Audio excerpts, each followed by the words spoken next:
Check. Good. Hello, and welcome to 97.9 Unity Radio, the best sports talk show in Worcester today, in all of central Massachusetts, in all of New England, in all of Connecticut, and basically the world. And with me, as always, the voice of reason. He has so much wisdom. Frank Cristiano. Oozing out of me. Yes, it is. Yes, it is, just like the excitement. And if you would like to call into the show, you can.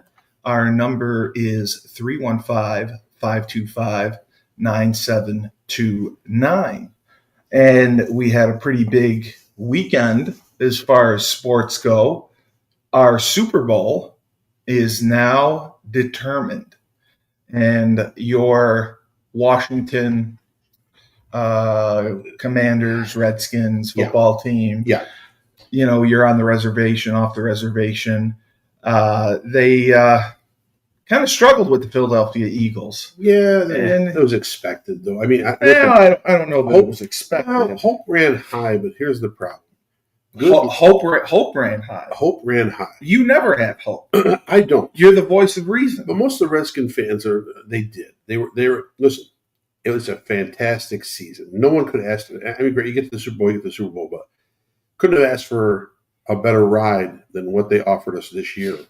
And now we know by looking at the product that's there, they can build on it through the draft and trades because they have a ton of cap money.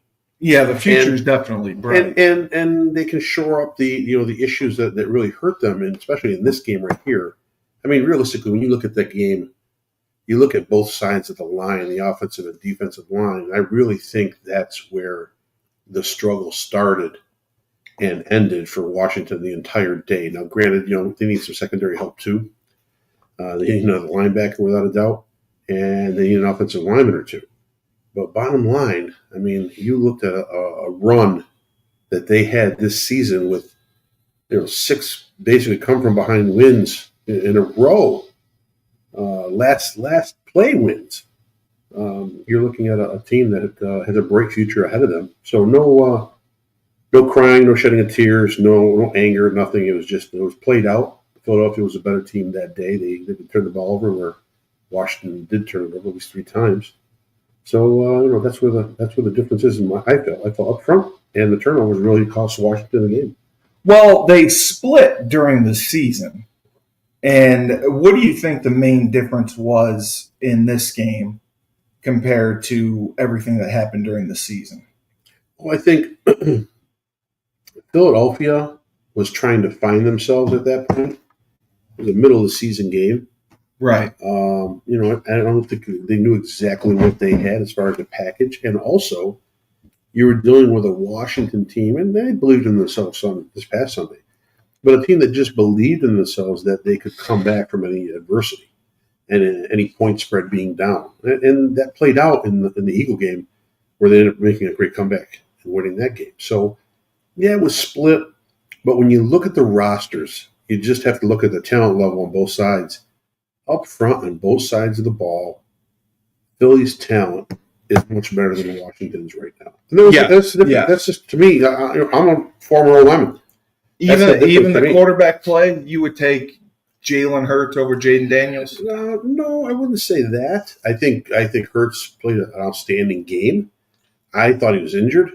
It must not have been that severe an injury, because he did take the brace off the knee before the game started. So he came out and he showed that he was agile. He was able to throw the ball, run a little, move, so he wasn't totally sitting duck in the pocket.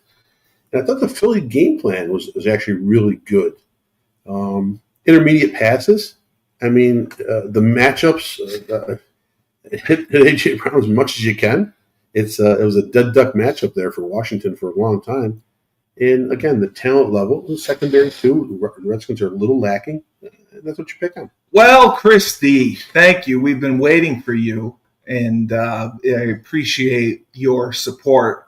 I had been locked out of Storage Central and the Boneyard as Dave was reading comments about our podcast. And I don't know. It may not have been. It probably was not Jared. I mean, I made up with Jared. It was just disappointing to see because I paid, and I talked to Mike Burton, and he said there were no login problems. I should have access. So it may have been a problem on my end, unfortunately. I'm glad you live in Florida. I would love to be in Florida right now. And, we're not. We're in upstate New York, and we're freezing. But I appreciate your support. You mess with Cully, and you mess with me. You know what, Christy? Right now, nobody likes me. You may be the only one. You may be the only one on my side right now. So I will definitely do anything for you, just so you know. Notre Dame offensive lineman Burton is spending money. Yeah, Mike is really trying to take charge with football, especially with the revenue sharing that's going on at UConn and the revenue sharing that's going to be going on at all colleges, allegedly, with NIL. So it's good that they were able to get somebody from a national championship team to transfer in.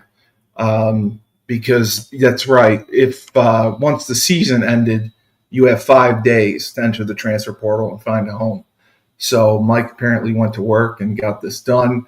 And Mike Burton is obviously my hero. So that was good. Your thoughts on the other game? Buffalo cannot seem to get the proverbial monkey that is the Kansas City Chiefs off their back. Yeah, they can't figure that. That is a and they beat them during the season. Yeah, but regular season and playoffs are two different. No, I know it's different. It's a different game in the playoffs. It's a much different game. They can't figure out. They can't crack that. I don't know why, because talent-wise, Buffalo is very good. Oh, by far. You're looking at a game where they really strapped it up in that third quarter. They brought it and ran all over the Chiefs. Yeah. I mean, they literally had a series. I don't think they threw the ball once. It was once on that drive. No, and the rest of it were all runs. No, and they were ramming it down their throats at one point. So you're looking at that like, oh my god!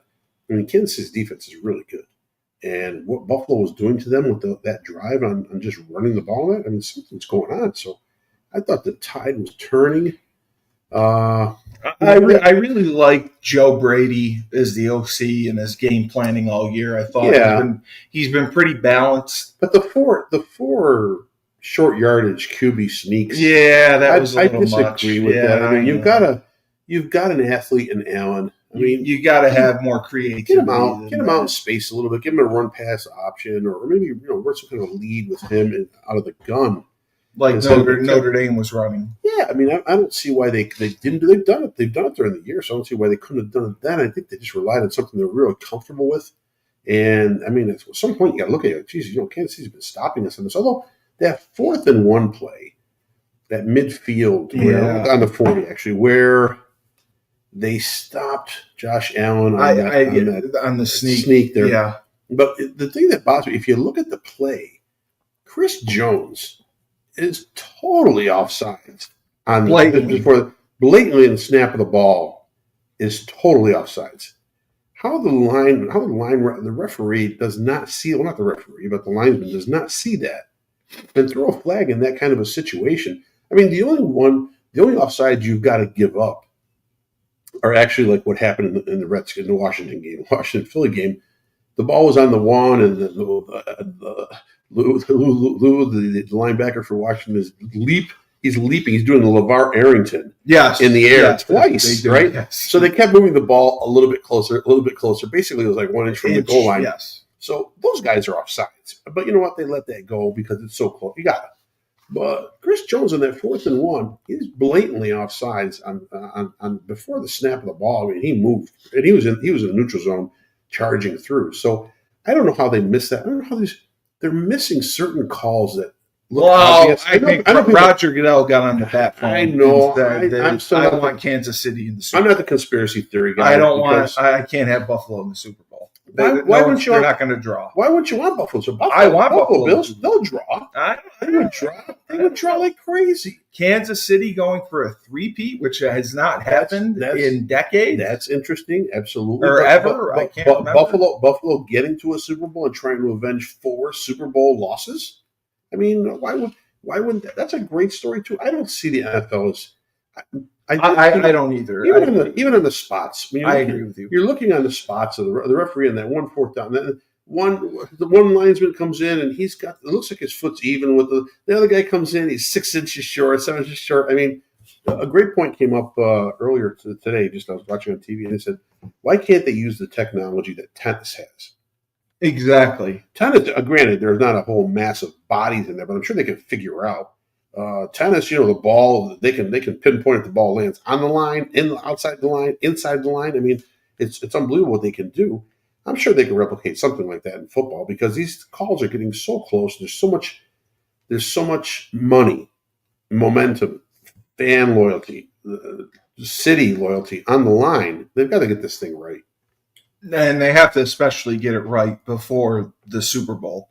So it's going to be interesting to see what officiating crew gets that game. Yeah. Now, I believe that game is on Fox, and it's going to be Tom Brady's first Super Bowl. I think he's gotten better, right? I think he's getting better with work. Think about this. You've taken – I mean, how many times have you seen a guy brought in from the outside to be the CEO of a company, and he has no idea what the company does? He has never done what that company does. Kind of like what they did with Brady. I mean, he's coming in with the football knowledge. He's coming in with all that expertise that he has being a player. But that does not translate to you talking on a microphone, looking in a camera, and giving advice. I give millions of people advice. Right. That's the difference between you and Tom Brady. Oh, you're a little more well prepared. You're a little more fluid in front of the camera, right? But Tom in the beginning was not. But I think it's getting better. I think he's understanding his breaks, where he needs to pause, where he needs to inform before snaps. He gives us good relationships as far as knowing what this guy has done in the past, knowing what that guy, because he actually probably played with most of these guys.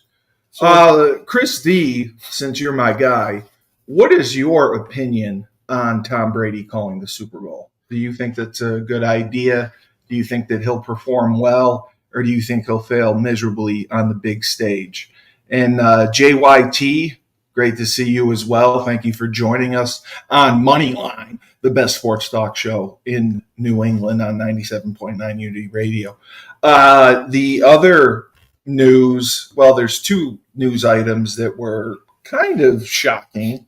And the first, I will go with the Dallas Football Cowboys hiring Brian Schottenheimer as their head coach. So Mike McCarthy was on staff.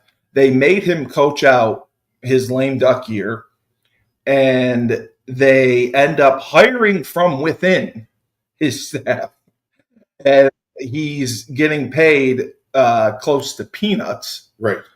That one didn't make sense to me. There he is. There's a coach. Hey, Coach Shuman. Hey, Moneyline. I was watching you as I was driving home. Oh, you were.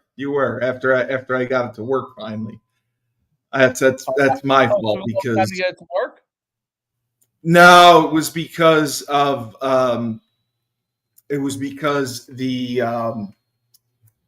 the internet wasn't connecting. That was why. So I fully apologize for that. But we were talking, and we wanted to get your thoughts on Brian Schottenheimer as the new head coach of the Dallas Cowboys. Ooh, I like Brian Schottenheimer. You like Brian Schottenheimer. But he ain't going to win. But you had no knowledge that he was going to be the head coach. No. What happened? No, you didn't at all. No, I didn't. Oh, okay. Can you hear? Yeah, I can hear. I don't hear him at all. Just take your headphones off. You can. All right, that's great. What am I doing with this then? That's great. Yeah, you can hear him that Perfect. way. So you think it's a wait a minute. Why do we have headphones then if you need? Well, usually the headphones work. For some reason, it's not working. That's all. It's not a big deal. Yeah. Can you hear me? Can you hear me, Frank? Yeah, I can hear you great. I love your illustrious voice. My hair is weird today. Chris D came out firing. Yes, and he was angry that I was denied access to Store Central and the Boneyard. Did he watch the episode? Did he watch the other where we talked about it? I guess.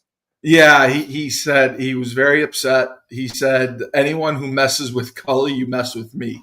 So I have one supporter. I was on there. Oh, wow. I'm reading it. Yeah. Did that ever get worked out or no? Do I need to make the call? No, I talked to Mike, and Mike said that there was nothing nefarious or anything that was wrong. Yeah, I mean, I just bad luck on my part, I guess. I guess you're on a roll, I guess. Yeah. A lot of people don't like me, so what are you going to do? Someone banned you out on the outside. Yeah, I've been banned everywhere. Reported you. You can't take Cully anywhere. That's why I want to be cryogenically frozen, and maybe in the future people will like me. That's a big no. No. The chefs get all the calls. Yeah, yes, they do. Well, I said Roger Goodell got on the bat phone and said, I'm not having the Buffalo Bills in my Super Bowl. I still don't understand that theory, but my theory is they've got to clean this up. Somehow they got to clean this up. They need better technology. We were talking about just a second ago. They need that tennis technology where it's in the line, outside the line, on the line, whatever it is. You got to have that because there's too many doubts out there. I mean, literally, you're leaving it to human error, and you can see it on that fourth down when two linesmen are running from the sidelines to the middle to mark the spot, and they're like 8 inches off from each other. Yes. So I don't know how they need to clean. If they don't see they need to clean it up, and something's really wrong, but they need to clean that up. But you know what though, Buffalo made some questionable calls. We were talking about before too that those QB sneaks. There's got to be something else in the playbook that could be a little better after they stop the first one or second one on you. I hate their tush push. They don't push anybody. Well, he goes the same way every time. He always goes left. Yeah, but yes, he does. They go to the left. Why does the two guys behind him do absolutely no pushing in the tush push? They do nothing. They just sit there. There was one guy at one point. He was loading up behind him. They did nothing. Nothing. At least the Eagles, they're going to jam Jalen Hurts' nose up some guy's ass for a yard. Yeah, it's stylistic. But that's another thing. They got to get rid of that play. That fucking play's got to go. That play has got to go. Before, you could never push anyone. You could never assist anybody forward. Now you can basically called aiding the you run, can basically pick them up and push them through where the hell you are. That's ridiculous. Yeah, you're right. The aiding and abetting. I thought that was something that must have just come in the last several years. It did. So, are you suggesting there should be a play where Saquon Barkley jumps on his tackle and his tackle gives him a piggyback ride for 30 yards? No, but I'm saying you literally, if you really want to do it right, why wouldn't you take a tackle and put him behind Saquon Barkley and have him run up Saquon Barkley's ass and get him another 2-3 yards because you can't stop that kind of momentum the whole time. That's 500 pounds of momentum. Hold the ball like this. The guy hugs him from behind. That's it. And just keep going. They got to bring some sense. I think the NFL is losing a little bit of sensibility. Sensibility. I don't know. What does that mean? Being sensible at times. They're losing that feel of what actually is happening as to opposed to what should be happening. They know what should be happening. Well, I mean, do you think they lost sensibility when they changed the kickoff? No, I don't mind the kickoff. You know why I don't mind the kickoff? I've seen too many guys rail their brains on kickoffs and get really hurt. I mean, we're talking CTE. This new kickoff probably saves 50% of the CTEs. Right, but it also prevents, quote unquote, the special team specialists from making rosters. So what? So what? Pick somebody. Pick a guy. Who cares? Maybe one guy returned one TD. He's the special teams guy. Frank, to your point, you make a great point, and that's why I think the tush push. If you're going to say that you're protecting players, Why is the tush push is basically back to Theodore Roosevelt times. I mean, that's what the tush push is. It's it was like the wedge. Yeah. No, it's the flying wedge. It's the old flying remember, wedge. Remember trench warfare, World War I, and the guy would blow the whistle. Go, they push everybody over the wall. That's what they did to their deaths. Oh, they're just pushing them to their death. You're getting slammed by guys on the other side. It's ridiculous. But what needs to happen? Here's the special teams thing that needs to happen. If they don't get this halo around the punt returner again, that's crazy. That's got to stop. They got to get this 2-yard. Maybe it should be a 5-yard halo. Yeah, what happened to that too? I thought that was always a rule too. Like you had to have literally. You can stick a finger in the returner's eye, and they will knock as he's looking to try to catch the ball, and they won't call it on. How can that happen? Yeah, I saw that too. That's the most dangerous. That's the most dangerous, besides the old headhunter. That's the most dangerous position on the field right now is punt returner. You are basically a target bullseye with the red circles around you, waiting for some guy to fly 15 to 20 miles an hour running full speed to knock you out. It's ridiculous. But Dave, I wanted to go back. That was my favorite return. Was returner, and that was my favorite was punt returner because I used to love. Punt returner? I was punt returner, kick returner. I was the punter. Oh, in high school. Oh yeah, I was every position. Oh yeah. But I was our punt returner, kick returner. Yeah, you were all world. I played a small high school, so I did everything. So, but yeah, I loved it.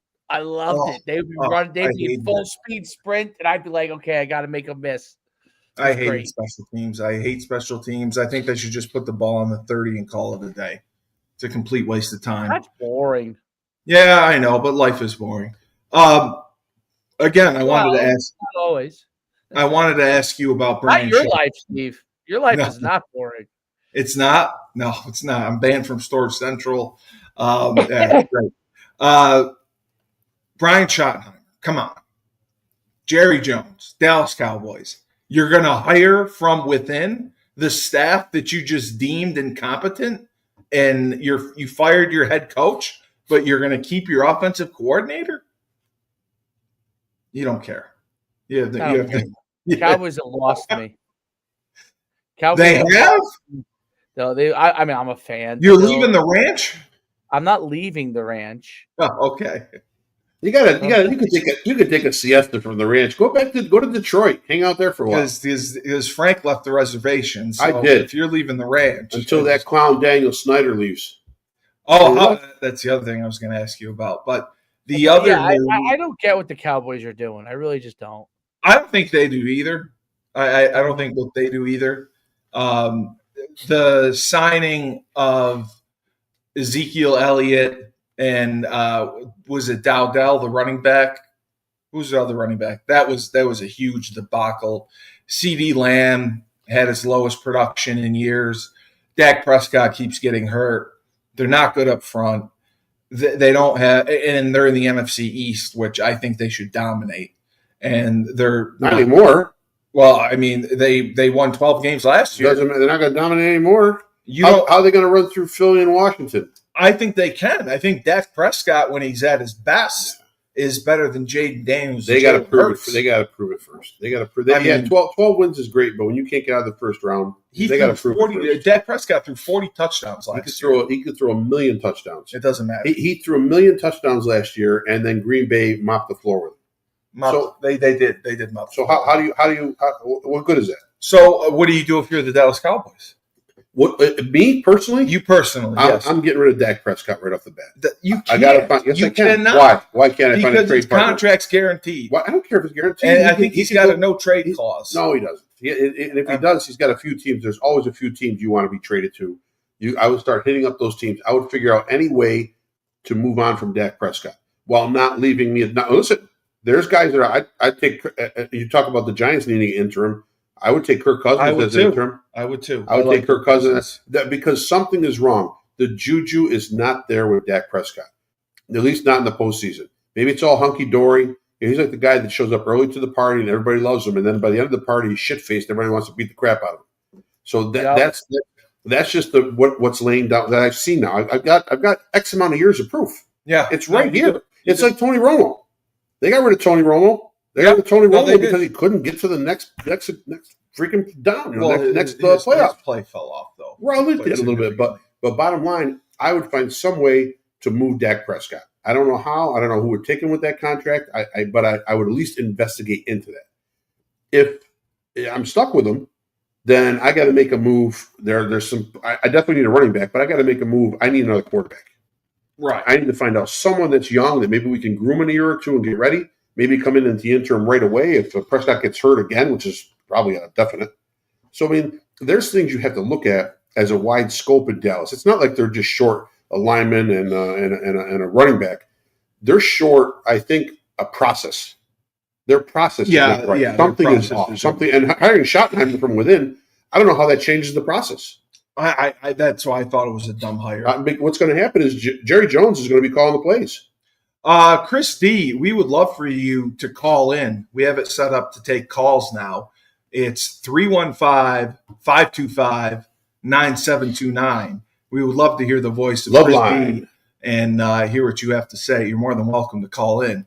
The other hire of notice was the New England Patriots. Mm-hmm. Another retread, Doug Marrone. Yeah. Well, what do you think about that? It's my former coach. I know he's your former coach. Yeah. I mean, I don't think it really matters right now. I think they're just obviously when you get the head job like Vrabel did, you just bring in guys that you're familiar with. You must have some familiarity. Well, he brought Josh McDaniels back. Right. So you're bringing guys you work with. The assistant line coach is going to be a guy who worked under him in Tennessee. So bottom line, that's nice. Bottom line, you got to bring in guys you've had some kind of relationship with. I think Doug must have had some relationship with Mike, or either he interviewed really well. Right. But I don't really. I think you're happy with that hire? Doug Marrone, the guy that was at Syracuse. Syracuse, Jacksonville, the Bills, Buffalo, Jacksonville. The guy got fired from Syracuse. Yeah, no, he didn't get fired. He left because the Bills job. They wouldn't. They took the Bills job and he got fired from the Bills job. No, he didn't get fired from the Bills. What happened there? I don't know. He wanted an extension from the Bills for X amount of dollars. Okay. Buffalo would not give him that money. Right. So he willingly left. Right. And then he was picked up. And then Jacksonville got him. He's a good coach. He's a good organizer. He's a good coach. He's an offensive guy. I think that role fits him fine as O-line coach. I mean, he was at Alabama for a year and did that several years, and he was with I don't think it was only one. He's been with he's a line guy. He was my line coach in college. Yeah, but bottom line, he the last 2 years he was at BC. As an advisor. Oh, he was with Bill O'Brien. Right, okay. Exactly. So, so his resume is solid. He's real good. Yeah. He'll be fine. Line coach. I think the hire you got to talk about is who the Raiders hired. Raiders hired Pete Carroll. Yeah, that one blew my mind. I think 73 years old. I think, listen, the guy's got a lot of energy still. I think the guy's a great motivator. I think he understands younger players. I don't think that's a bad thing at all. Well, he's a player's coach. Yeah, so I think that's a good thing for the Raiders. Maybe they'll play a little loose. Maybe they'll play like the Raiders of old out in Oakland. I would have taken John Gruden back. I would. I don't know. I don't know if I'd take him back because that probably sour. Do you think he'll ever get another chance? Yeah, absolutely. Oh, well. Yeah, Gruden will get another chance. Okay. It's got to be the right one for him too. I don't think he's going to jump at any job. I mean, he's getting paid X amount of millions with Barstool Sports for doing nothing. Yeah, give me that job, Yeah, you'd be great on Barstool. Oh, they'd love me. You got a lot of interesting. Me and takes. Frank the Tank. It'll be two Franks. You got a lot of interesting takes. Oh yeah, absolutely. Dave, the line on the Super Bowl right now is 1.5. Kansas City -1.5 against Philly. It was a close game last time. What do you see so far happening that week? The Chiefs will win the game. I agree. Now, the one thing that I think the Eagles have to do if they want to win, they ran Barkley 15 times. He had 118 yards. That was it. I feel like they didn't run him enough.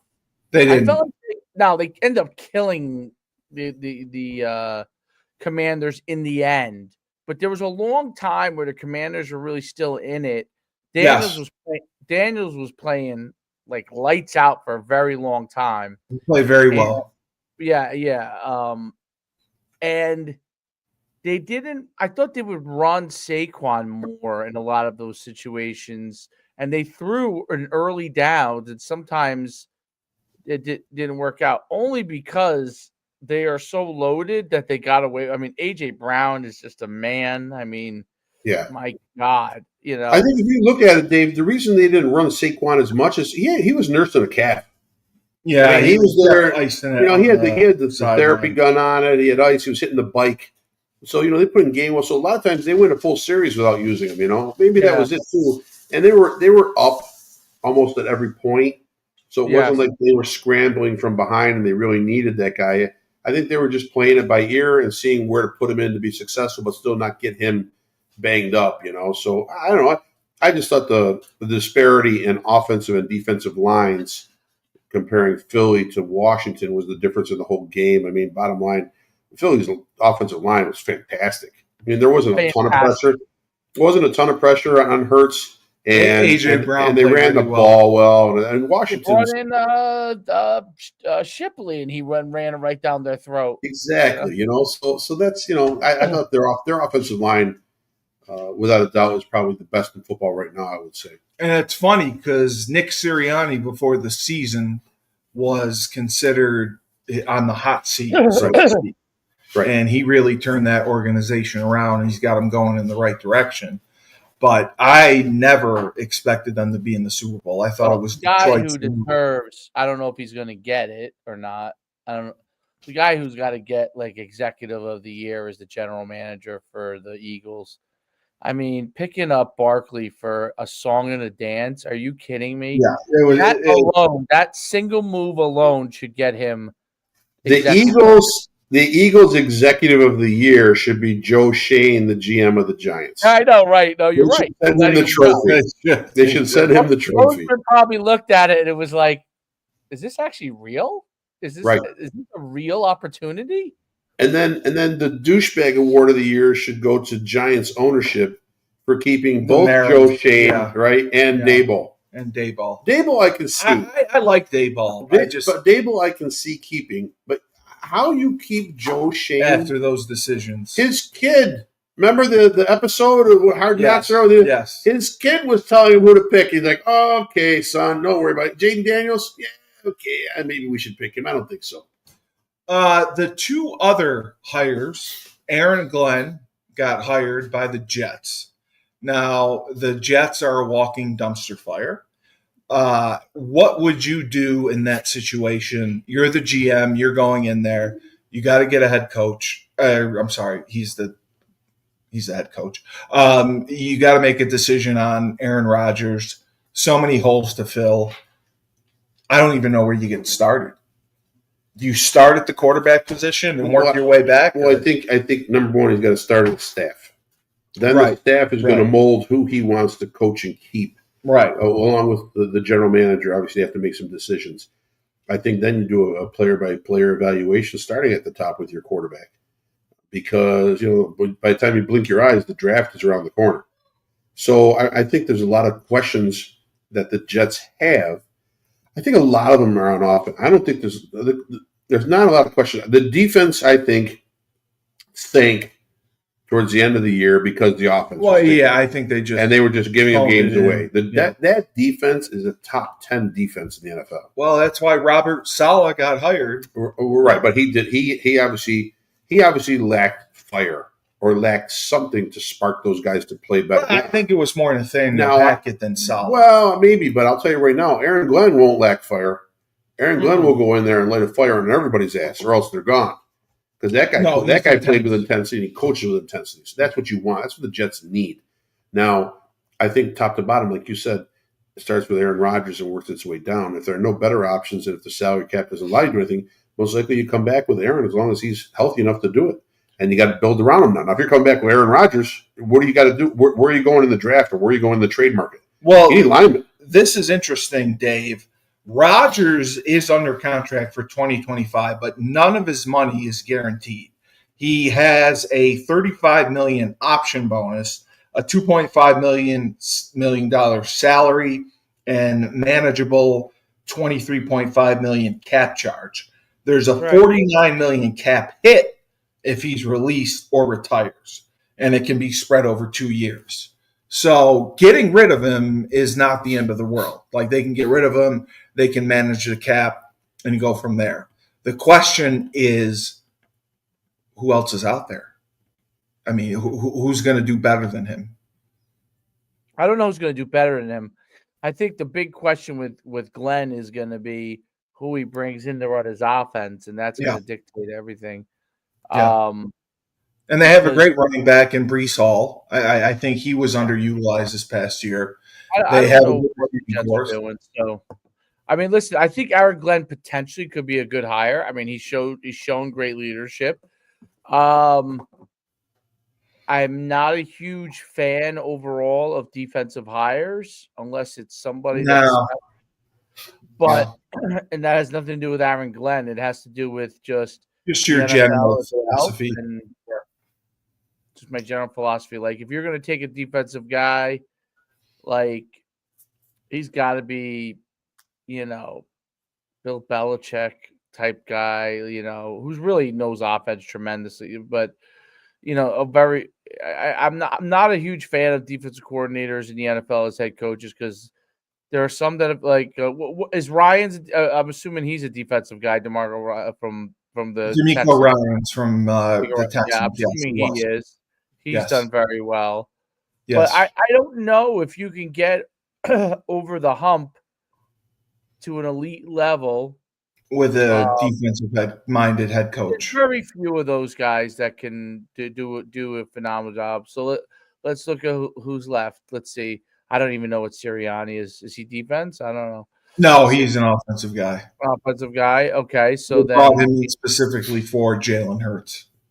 Right. Okay. There you go. So what about obviously the Chiefs head coach is obviously an Andy Reid is Andy Reid. Eric Bieniemy was the guy who I thought just got screwed. He interviewed for more head coaching jobs as the OC. I don't know what the deal is there. There's got to be something wrong. He never called the plays, but he never had an opportunity. It's got to be up there. Is Mike Tomlin a defensive guy? Yes, Mike Tomlin's a DC. He was guy. a DC, yes. But they haven't made it past the first round in years. They haven't done great since Big Ben. Who else? Who else was in the final? The Commanders. Well, the Commanders. Dan Quinn was a defensive guy. There you go. Yeah. Okay. And Sean McDermott from the Bills was a defensive guy. All right. So 2 of the 4. And the Ravens, John Harbaugh was special teams. Right. I think special teams guys can make good head coaches because they have to work with both sides. Yeah, I don't. The Raiders had Bisaccia there, and he got him to the playoffs. I know, and they fired him next year. Bisaccia's my next-door neighbor's cousin. That's why I decided to bring him up. Sean McVay is an offensive guy, and Dan Campbell was a tight ends coach. Yeah. Oh, we're rubbing the eyes already. It's over. You said you were going to drink the coffee. I'll get the coffee in between, yeah. You get the coffee in between. But, yeah, I mean, it's a pretty solid mix in there. Yeah. But I agree to get to that elite level. I don't know. Coach quarterback. That's what it comes down to. Your head coach and your quarterback. Cliff Kingsbury's better off in an offensive coordinator role. He was head coach, and he wasn't fantastic there. Well, I thought he was okay at Arizona. I didn't think he should have been fired when they fired him. They kind of pulled the rug out underneath. Well, it's because him and Kyler Murray, who he was brought in to be the head coach of, and him and Kyler Murray weren't getting along per se. Well, Kyler Murray, wasn't watching film apparently. I like the guy. I mean, Kingsbury gets fired. He's like, guys, I'm going to Thailand. Yeah. I know. I love that. 2 years off. 2 years off. It's like, I'm out of here, guys. I'm going to have you're paid. Why not? Right. That's great. You're paid. You're paid not to coach. That's the best thing in the world. I would love that. I wish I had that opportunity to get paid not to coach. Klay Thompson, by the way, just hit seven 3-pointers in the first period. Wow. Really? Yeah. He did that at Golden State, didn't he? He had a game where, I don't know if it was like 8. I think he had 8 in a quarter. Were you surprised that Ben Johnson went to the Chicago Bears, that to me was the shocker of all shockers. I did not see that coming at all. I don't know why he would want to go there. Why would he want to go there? That's the Caleb best Williams, talent. I get it. Yeah, but that's the best talent all the way around. You look at that roster. Yeah, they have talent at every position offensively. They did. They started off 4-2. So why would the wheels came Why off. would you want to go there where the talent is plentiful? Because it's such a difficult decision. Oh, there we go. It's such a difficult decision. Marauder. Yeah, but But that doesn't matter. You're there to win games. You're there to compete. Tyler, you're muted. Let me see if I have you muted. Okay, Tyler. Hey, how are you, buddy? Tired, but yeah, we're good. Yeah, we're good. What did you think of the NFC and AFC championships? We'll start with the NFC. Philadelphia against the Washington Redskins / Commanders. It was just, to me, Philly's wide receivers had a really good game, but for me, it was the Saquon Barkley and Jamal Hill show. Saquon, best. Honestly, if he's not the MVP, I don't know. I think he's the MVP too. I don't know what we're talking about here. And I mean, even from compared to you guys, I feel like my knowledge and my and just how invested your insight, you have great in insight. the NFL right now, I feel like I'm very on just kind of on the outskirts compared to you guys. Tuned in. But you're very tuned in. Yeah, exactly. So man, and just my just topical knowledge, what I know about all the really good impactful guys. There's no one like Saquon Barkley. So you expected the Eagles the whole time? No, honestly, no. I had bought into the Commanders' Cinderella story, and I did too. Well, the what's the last name of the quarterback from the Commanders? Or excuse me, Jaden Daniels. Oh, Jaden Daniels. For me, he should be number 2 in the MVP race. Well, I mean, he's not going to win MVP, but I think he'll win Rookie of the Year. I feel like he should finish second. No other guy meant as much to their team. Yes. He did, other than he changed everything. Yeah, no, other than Jamal Hill. Or right. Excuse me. Right. So I said Jamal Hill, the UFC light heavyweight. What about Buffalo and Kansas City? Buffalo just can't get the Kansas City gorilla off their back. And they beat them in the regular season. Is it really a Buffalo Kansas City? I mean, how many times they beat them in the AFC Championship game? They beat them 3 times, I think. Now, okay, but they beat them in the playoffs the last 5 years. I'm pretty sure. Okay, so you look at it that way, and we got our and again, like I told, I've really been paying that much attention this past 5 years. With that knowledge, I mean, it really kind of hurt. It almost solidifies Buffalo's status as the all-time. Yeah, it does. I hate to say it because I actually really do like the Buffalo Bills in comparison to another AFC divisional team like the New York Jets, but man, they just can't get over that hump, and even the Jets got over that hump, even though it was way back when. Hey, so would you translate it this way? Would you say the Buffalo Bills are Conor McGregor and Kansas City is Khabib? No. Khabib's beat Conor once. Yeah, no, that's true. And Conor threw a dolly at him. I mean, it's kind of close. Yeah, through a bus. Yeah. Yeah.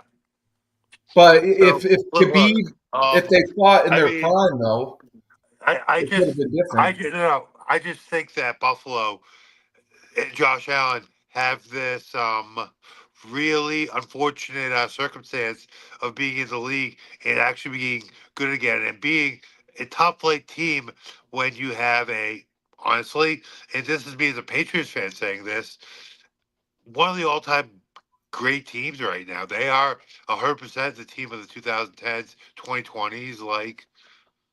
there's no argument there. They've been winning the championships, and unlike many other professional sports leagues like the NBA, like Major League Baseball, there's really been no watering down effect. You know what I mean?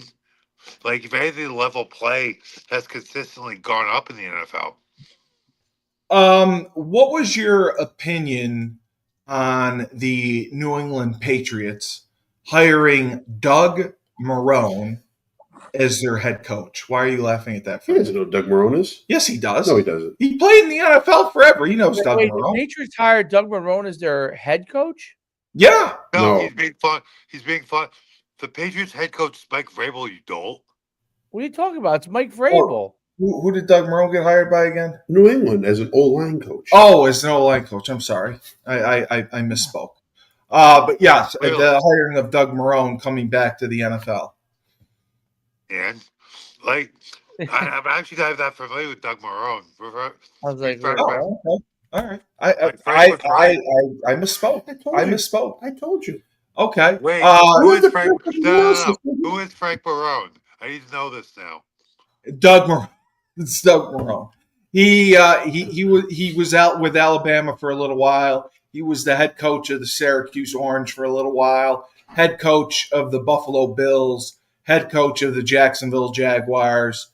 Well, then he went back to Alabama. Well, actually, that kind of fits the mold of a Belichick hire. A guy that's been everywhere, has had the head job, wasn't quite the guy, but he could do a good job in a secondary role.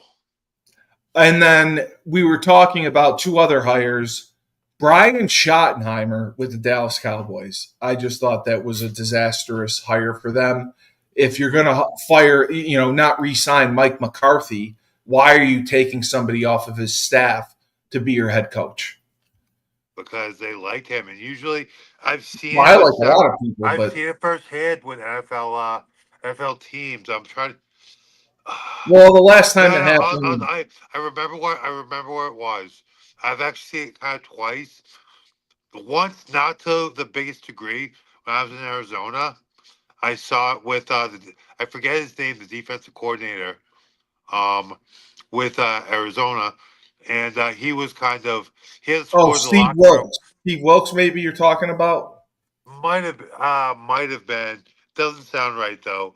Dave McGinnis. No, it wasn't Dave McGinnis. Tom Hanks. No, I know that like Lovie Smith. I'll move on. I saw it again with the San Diego Chargers the year we got beat by the Patriots when Marty Schottenheimer was the head coach and the offensive coordinator was kind of I don't want to say North Turner. What? It was North Turner. No, it definitely was. It was not Norv, but he did get a head job. He became the head coach. Why are you laughing, Frank? Why are you laughing? What is funny? You're just throwing out names. I'm not throwing out names. North Turner was the coach of the Chargers. George Allen? Was it George Allen? All right, Steve. George Allen. Who was Vince Lombardi? Vince Lombardi? Were they running the sweep? All right. Hey, can I talk? Who was the head coach? He was the offensive coordinator of the San Diego Chargers. They became the head coach of the Dolphins and had two very poor losing seasons, rather. You're not talking about Nick Saban. No, it was right after Nick Saban, I believe, or right before. Okay. So I know Schottenheimer he was the only coach to ever get fired after a 14-win season. He was 14-2, and he got fired. Dave, is there any way you can fact check this? What do you want me to fact check? Who the Chargers hired in 2007? It wasn't who the Chargers hired. It was the offensive coordinator. They were going to hire him, but he left and went to Miami instead. And then he left. Okay, the Miami Dolphins. Oh, but the thing is, I saw that power struggle. Yeah. I mean, you saw it divided the locker room actually to a degree. Who do you have, Dave? Cam Cameron.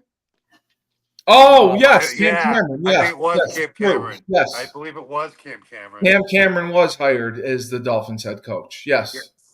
That is accurate. Yeah, Tyler knows his stuff. Yes, he was once a famed offensive coordinator. Yes, and you're right. He flamed out after 2 years. I think he's in Thailand too right now. And Tyler, the last one I wanted to ask you, the New York Football Jets and Aaron Glenn.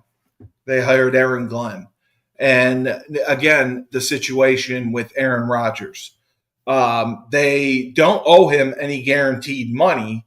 However, he would count $49.5 million in dead money in the salary cap.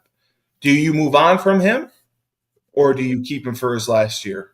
You keep him for his last year. I mean, I actually think listen. Who are they going to bring in to make it better? That's what I said. They're not going to get anyone through the draft, and free agency wise, I mean, they'd have to trade for Kirk Cousins. Russell Wilson and Sam Darnold are the only two free agent top quarterbacks out there, I believe. So that's why I said, like, I think that they may want to run it back with him. Yeah, well, probably I would say that is the move. That's I mean, he's not a liability. He's not a liability. I mean, he just does. He looks disinterested quite often, but maybe he'll be interested again. Well, I think he's still competitive, and I think some of the other stuff, some of the extracurriculars might be playing a role in this. By extracurriculars, I mean, well, the ayahuasca and that sort of thing. Well, I wasn't even gonna say the ayahuasca, but you have to put it on Netflix, bro.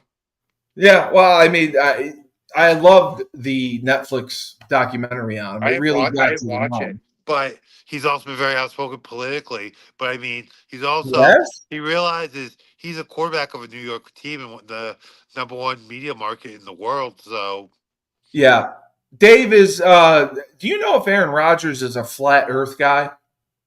He's not. I don't think he's a flat Earth guy.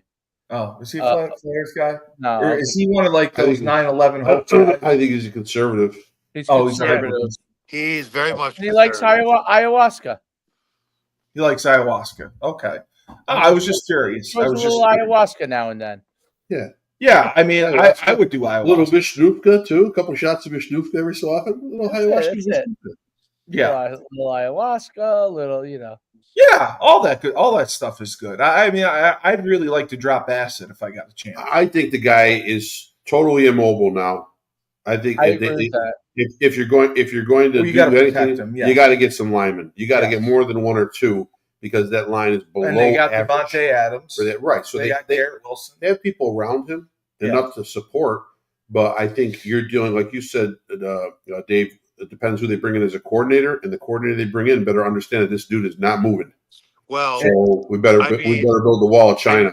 Wouldn't the move right now be to take a star offensive lineman early in the draft? Yeah, I would trade too. I would try to find anybody that's out there free agent wise or trade bait wise, and I would try to get any lineman I can that has credibility and that has played and that has good film. Out there, I would definitely because you need someone you got to create a pocket. This guy can't go left or right anymore. So those days are done for him. Yeah, absolutely. Tyler, the thing is, he is coming off an ACL, so there's a lot of validity in what you're saying. Well, that was last year, but he should be better in 2 years. Tyler, how did Ozzy do this past weekend? Second round submission via strikes. The guy he beat, Ron Marshall. All right. That guy's a rock for a head. Ozzy hit about 7 head kicks. Well, you said that he would play croquet off his head, so he kind of did. Steve, I have not. I'll show you all the media. He did. Ron's face was an absolute mess at the end of the fight. So you must have been thrilled, and Ozzy's going to have a lot of opportunities. Oh, he very much has a lot of opportunity. There's a lot of things to be happening fairly quickly. Good for you. And when does Luis fight again? I do not know. That is very up in the air right now. And when does Tyler King fight again? March 22nd. March 22nd. Wow. And where will that be at? Well, as of right now, is it going to be a cage fight? Well, here's the issue right now. I was ready to go for March 22nd. I went to Plymouth. I showed up and I was there, and we were supposed to have a face-off in the cage, and he no-showed the event. Well, I would too. If I looking at you, I'd be scared. It is what it is. Hey, let me ask. Can I ask you this? And just generically, it doesn't have to be anyone that. What's an average purse for? We talked, yeah, cage for type, cage titans. anything in general, any kind of lower level, or not UFC fight. It all depends on the experience level of the fighter, what they're bringing to the table. Cage Titans makes it very attractive for guys that are following in the local community to fight because they take care of their fighters. They give them a very fair and generous percentage of their ticket sales. Oh, no so yeah, all the fighters sell the tickets, and if you have a good following, you can sell a certain number of tickets. You'll make a lot of money. If we're talking like a base purse, I mean, on the local level, you're looking at a max probably 5,000 for like an established star in the sport.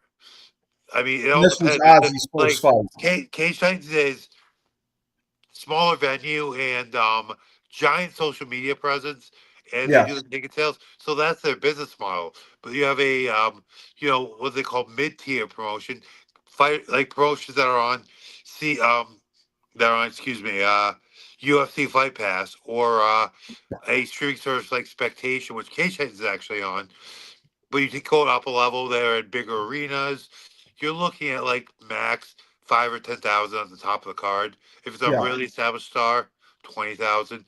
Moving down the card, lower thousands to show, lower thousands to win, and like undercard, 1,000. Yeah. So congratulations, Tyler. That was a big win in his first pro fight, and he's going to have a lot of options. So that's exciting. I want to take this opportunity to thank Mike Pulvera, Cage Titans, Devin Powell at Nosos MMA, Ozzy's head coach, Taylor Mears at Lake Regis Valley Tudo, Ozzy's longtime coach. I want to thank Patsy Sperdato at Starway Systems for stepping up and sponsoring Ozzy and really helping us out. I want to give a warm thank you for that. All the rest of Ozzy sponsors, thank you for your support. And Crown Sports and Entertainment, really, you're on the move. You're making moves. I like it. I also have to mention Body Fit Training. Body Fit Training is going to be opened by our own Bethany Hart Gary. She was an All-American hammer thrower at UConn and in the Olympics. She was also an Olympic bobsledder. She was on the first women's Olympic bobsled team. If you're ready to transform your body, your mind, and your life with Body Fit Training, their proprietary system of science-backed progressive workouts will build lean muscle and blast away fat. Start your BFT journey today. They're opening in Franklin Village in April, so we're trying to help them get ready for that. And why are you looking at me like that? Not that they would need a sandblaster to blast away fat from me. Yeah, sandblaster. Okay. And I would like to also give a shout out to one Dominic Tripp. Dominic, I would like to apologize to you because I have been a terrible friend for the last 2 years. I accept all responsibility and accountability for my actions, for being a liar, a manipulator, and an asshole, and mistreating you. And I feel awful about it. And I hope that you would give me a chance to be part of the podcast right now. Well, Tyler, I have to take accountability. Accountability. Steve, I'm just wondering, where are we broadcasting? I lose track sometimes.